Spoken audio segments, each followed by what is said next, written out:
Hey, howdy, and welcome all to the Big and Bright Podcast. My name is Nick. This here next to me is James. Howdy. So the votes are in. Tallied and everybody. counted. Votes are in, tallied and counted. Votes all over the country, actually. It's not just the thing that was happening in Texas. In fact, most people were paying close attention to another state, or I guess they call it a commonwealth, which I don't care. You're a state, right? The state of Virginia watched Glenn Youngkin defeat Terry McAuliffe. Freudian slip there? Yeah, maybe just a little bit. Defeated Terry McAuliffe in a clobbering. Yeah, for a Republican it was clobbering. Yeah, because Joe Biden wins the state by 10 points, and then somehow a Republican just wins. So walk off homer for the Republicans. That was fantastic. We also had a New Jersey trucker. This guy. No, I like this guy. This guy is called Edward Durr. He's from the GOP. Dude got denied for a handgun license because it's not really right to carry. It's like you may carry, so you have to get an approval, which is super weird. But it's in New Jersey. He won an election against the Senate president, guy who's been there since 2010. Democrat, obviously. Yeah.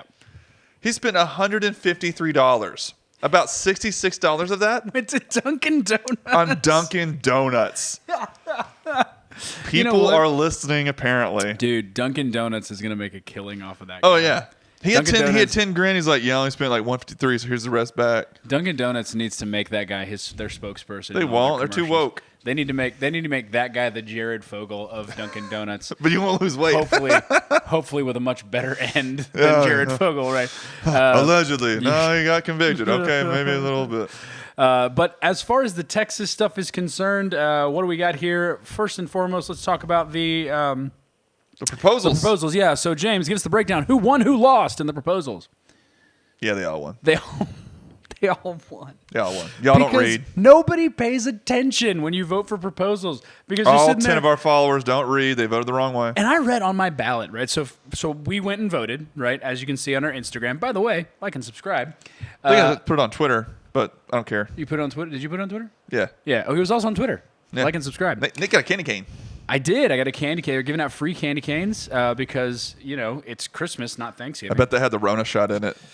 That's probably what it was, right? Yeah. It was an ivermectin candy cane. Yeah. But they gave out free candy canes, and I read my ballot, and the ballots actually had, it wasn't a great description, but it was a decent description of what each of these things are. Yeah, the language is actually similar to how we read it, which I was shocked. Usually they kind of put fancy language and kind of screwed up, or purposely screwed up. The fact is, it just looked like everyone just kind of voted yes. Yeah. They're like, well, it's good enough for the Texas State Legislature. It's good enough for me. Which means Prop 2, which you and I both unanimously said was a bad idea. Because it's dumb. It's a dumb law, but it is law now because we voted it's in our Constitution. It's in our Constitution. So now the county can levy taxes for infrastructure. # not infrastructure. Yeah. Things We're like that. We're making some repairs. A lot. Things like that drive me nuts. And I kind of figured that's the way it was going to go. I figured we were going to have, it's probably everything's going to pass. For my ballot, it actually had 2 board members and the mayor, but our mayor in that one was unopposed. So I'm like, no, he actually spit it out. It's like, hey, you didn't actually answer the back. I was like, no, go ahead, proceed. I'm not going to vote for an unopposed person. You won. Yeah. See, I didn't actually have any individuals on my ballot. Just had the one side, just had the propositions, knew what I was going to vote for, and went in there and did it. But it's disappointing to hear that people just voted down the ticket. That's the nature of politics, though. I mean, you allow the people to vote, and whether or not we agree with them or not, that's part of it. So, with regard to people on the ballot, there are a couple of notable, really one notable victory as far as the GOP in Texas. We got Mr. John Lujan. Lujan. And it's John Lujan, who is he won in Bexar County. Say if you're going to say his name wrong, I'm going to say the county wrong. Fine. He won in San Antonio. Yeah, he won in San Antonio, in Bexar County, and it was a big upset. The San Antonio is a pretty blue area, so that's probably the most notable GOP victory. Progress Texas didn't like it. They tweeted a thing which I will censor. They said between Lujan and his opponent was the difference between cat poop and dog poop. But they use big boy words. Real high depth. Well, the thing is that I mean, they're basically saying, yeah, it was a garbage candidate for the Democrats. Well, all of them are garbage, but yeah. Well, sure. I mean, if Progress Texas is saying that you're a garbage candidate, you're a garbage candidate. Well, they said that after you lost. You're a Democrat, right? They would have won and be like, this is the most revolutionary candidate, blah, blah, blah. Democrats, especially Democrats in the media, don't usually do that. I mean, think about Hillary Clinton. Hillary Clinton was a garbage candidate. Yeah. And even after she lost, the media is like, oh, she really won. Yeah, there's some stuff going on with that Steele dossier right now. It's pretty fun. Did you ever read her book, by the way? Which one? If I Won? Or whatever it's called. What happened, I think, is something like that. What happened? No, I didn't read that book. It's 400 pages of whiny. I read it just be like, you know what? I'll give her due diligence. I wasted so much of my time. I was like, you're garbage candidate. Quit trying to like say, well, this and this. Like, you didn't go to key states in nut cutting time. All right, that's why you lost. I just think it's hilarious that you're making fun of me for reading Ibram Kendi when you read Hillary Clinton's book. So I also read a book. I checked it out from my local library. I got that one, and then some guy from what's the Breitbart. Some guy from Breitbart wrote Why Trump Won, and the girl who was checking me out, she goes, "You got two vastly different books." Very different books. And I was like, "Yes, Very I do." Different accounts, yeah. Well, friends, in this recap that we have for the Texas vote, I mean, the recap is fairly straightforward, right? We know what happened. A couple notable things to mention, but really what we want to do is we want to, in this recap, talk about a couple other critical things that have been happening in the state, and I can think of no better way to do that than to resurrect the 3 hot takes, friends. 3 hots. Okay, 3 hot takes. Topic the first. Dems file in court about our district map. Topic the second. Proposition A in Austin. And topic the third. 5th Circuit Court of Appeals. Coming in to save us again. Coming in to get us again. I love it. Let's start with topic the first. James, take it away.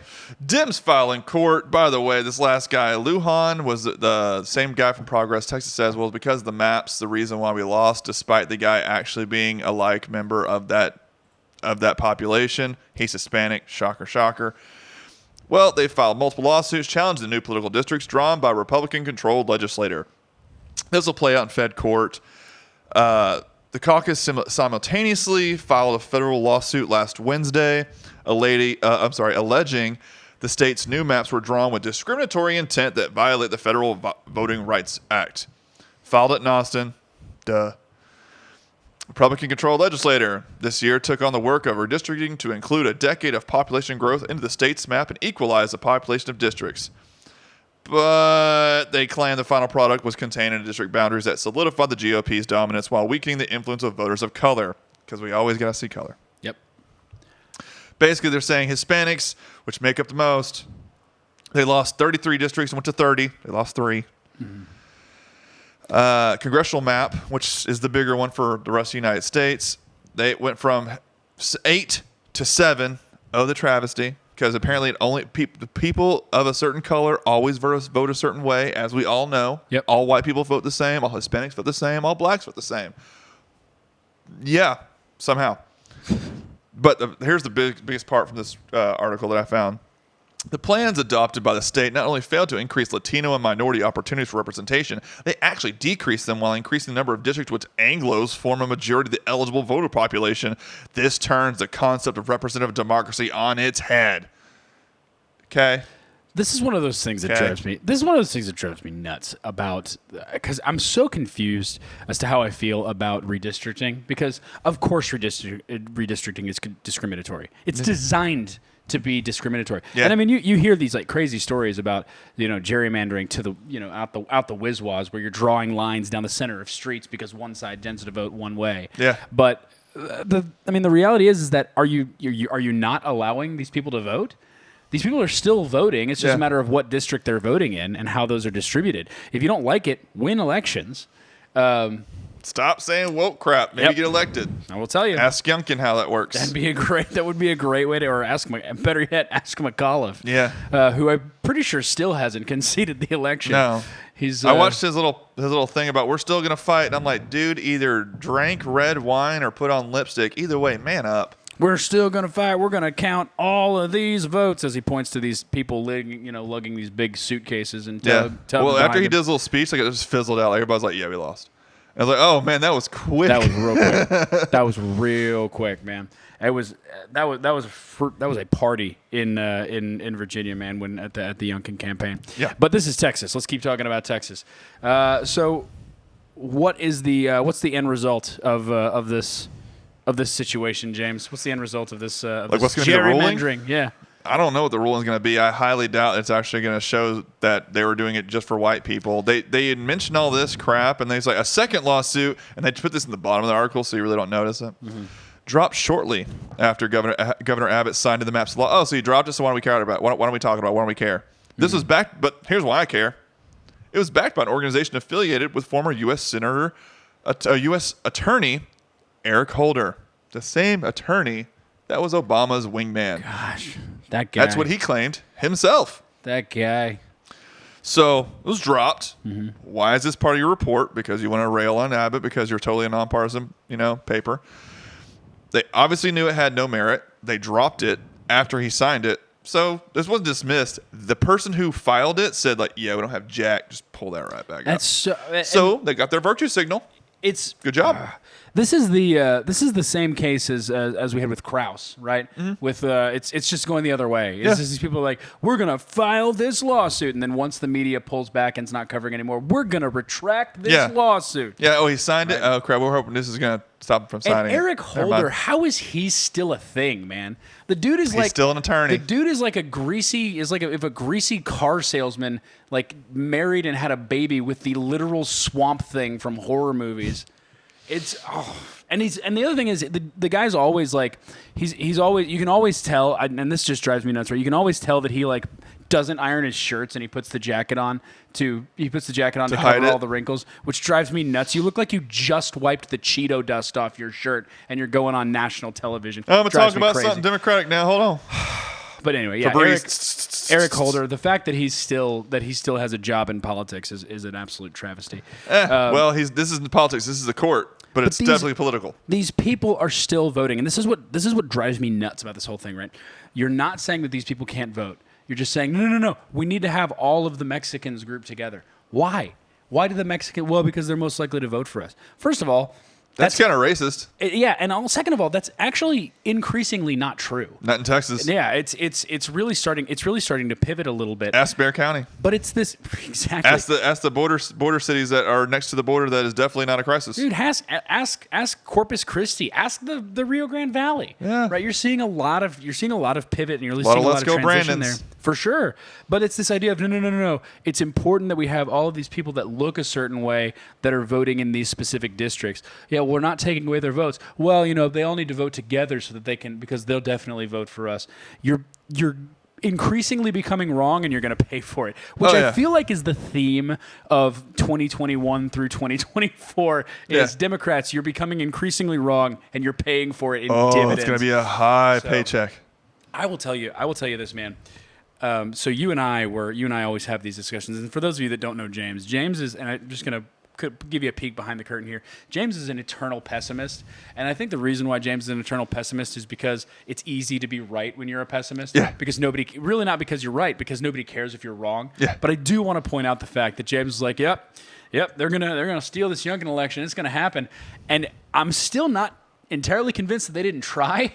But it was just one of the counties did a stall out, like, "Hey, something happened. We're gonna look like, oh, here we go." It was a blowout, man. I mean, by the time they did that, we were reporting 94%, and Youngkin was up by almost 100,000 votes. Yeah. Sorry, man, you're not gonna 3 a.m. vote tote that deficit. Yeah, they did. I'm sure they did, but at the same time, very, very once happy they realized all the happened. counties went red, they're like, "Yeah, it's gonna look super suspicious." Now let's talk about some propositions that were voted on in Texas that we are not fans of. Austin. Let's go to topic the second. Proposition A. Another reason to turn your back on Austin. Yep. This is a Texas Tribune contributing. Evacuate Austin. Yeah, Austin voters shot down the ballot provision on Tuesday, which would have actually increased the city to hire hundreds of new police officers. It went about 68 no, 31% yes. This is insane. Somehow. This is insane. That's not even close. Yeah, the group Save Austin Now, which was behind this, that actually proposed this, They attempted to seize the city's growing number of homicides, lengthening police response times, and shrinking officer ranks to persuade voters to approve the measure. Mayor Adler, the Democrat, hated it. I'm super shocked. Mm-hmm. Yeah, well, Adler, he was what was he? He was the guy that was blaming, he was blaming Trump for the ice storm or something. Well, he was also the one that said, "Don't travel on Thanksgiving." Yes. I'm in he was Mexico as well. He was the one saying, I'm hanging out with Cruz. Don't travel to Thanksgiving, but he's going to Mexico. That's what Me and Cruz have a poker game going on tonight. I'm like, I remember Adler did something stupid. Yeah. He zoomed in and was like, where are you at, buddy? Oh, don't worry about it. Well, this is clearly a reaction to lowering crime rate in Austin. Yeah. Well, let's see. Crime has seen an uptick in homicides during COVID-19. You don't say. But so far this year has recorded about 75 homicides, resulting in the highest homicide rate in 2 decades. Austin, what are you according doing, to man? stats from the Austin Police Department. Yeah. Their argument back, the people who oppose this, other forms of crimes have dropped this year after crime increased in Austin from 2019 and 2020. Overall, crime in Austin is down because they graduated to murder. Yeah, because if there's a shooting at a store, we close the store down, and then the store doesn't get robbed. Right. But it's, oh my gosh, Yeah. Austin, what are you doing, man?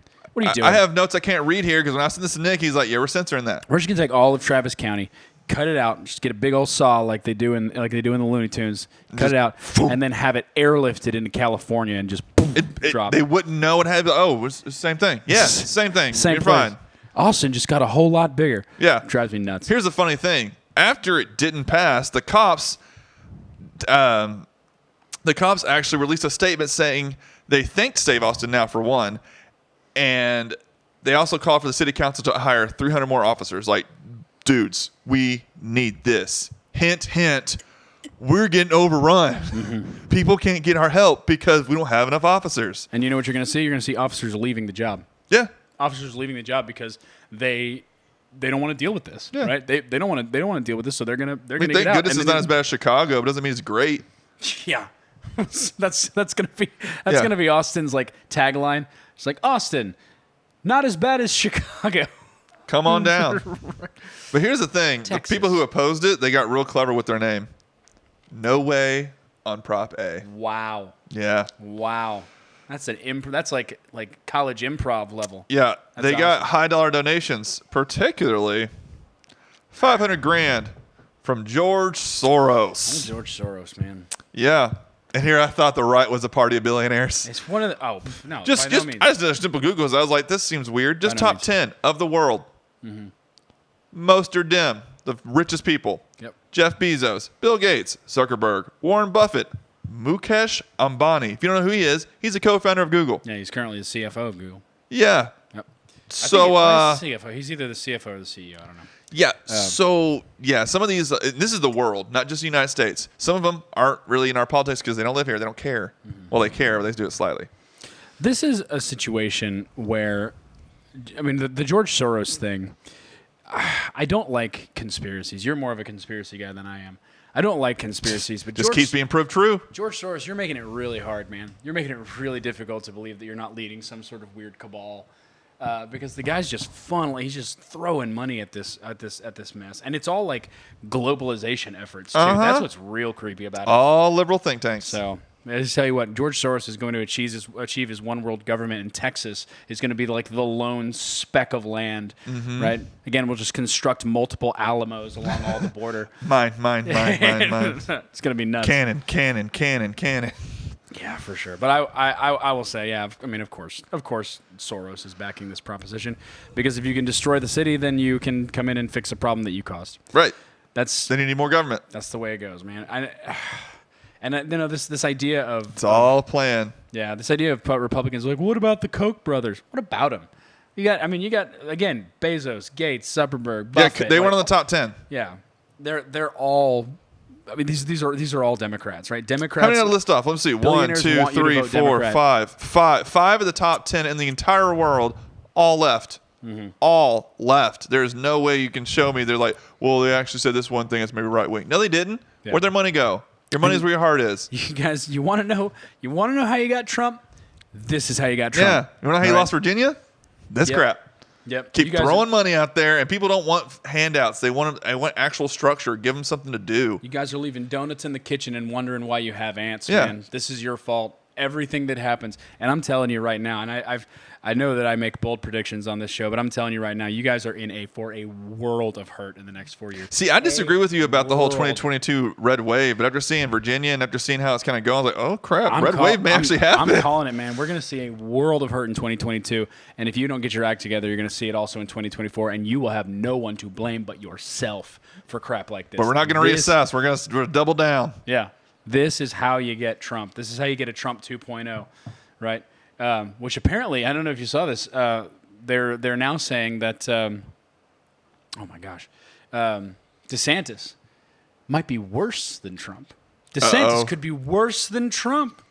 Of course, everything is everybody's worse than the last guy. It's always the worst. The next person's always the worst. They're always the worst. So just like every GOP candidate's a stand-in for Hitler. That mean Trump can sue for defamation? It's like, this guy's worse than Trump. You see, I wasn't the worst. And he just sues them all into oblivion. Get it done that way, right? Got amazing hair. Friends, let's talk about our third topic, which is our great saving grace. The one thing that could potentially save this country. And that is, it's not even a Texas court. It's not the Supreme Court. It's our district. It's not. It's the Fifth Circuit Court of Appeals, friends. The Fifth Circuit ruling has made a tremendous stride forward in preventing a massive amount of tyranny that's coming in from the federal government. Take it away, James. Well, if you didn't know, OSHA put out a rule that definitely wasn't voted on or passed by any kind of legislative means. They just put a rule out, which is about 490 pages, that said, if private business has more than 100 employees, you got to get a vax or a weekly test on your own dime. That leaves it open, by the way, to this temporary thing to go away. This becomes permanent. And you getting tested is no longer a viable thing. You have to actually get it or you're fired. This is such an emergency, though, because this is done in emergency measures.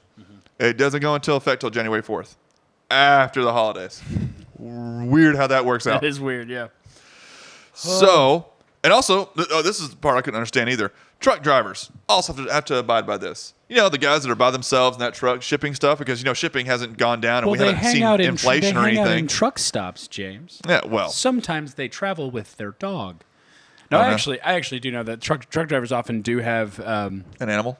Well, they have an animal, but they also a lot of truck drivers are trainers, and they travel with somebody else. They've got a lot of different situations where they could pass things off, but it's not a situation where you're going to have a super spreader event because of truck drivers. No, that's not going to be a thing. Y'all just need to chill on that kind of stuff. Now, but what's funny is that it doesn't get people who are on welfare or Medicaid. So the people who are receiving benefits from the government, they're not going to put strings on it. That's a little weird too. Oh my goodness. So it seems like there's some little ulterior motive. What that is, they're never going to admit, but I'll have my theories. So what's the ruling? What's the official reasoning behind this this block from the Fifth Circuit? What did they say? Is it a mechanical thing, a legal thing? What is it? It was the shortest thing because this is like I said, 490 pages was the rule. Yep. Fifth Circuit's ruling was about max 3 pages. Basically saying this is unconstitutional. You can't do this. There's an obvious harm here. So no, it has stayed until we figure this out. Basically meaning it can't go into effect until it goes to the court. And what's funny is that the left will be pissed off about this. However, they loved it when one, and I mean it was always one, usually Ninth Circuit, liberal judge would stay a Trump thing, and that's all it takes is one court to say it. You're stymied. Well, comeuppance are back. You're stymied. Can I tell you something? No. I think they wanted this to happen. Yeah. I think the left wanted this to happen.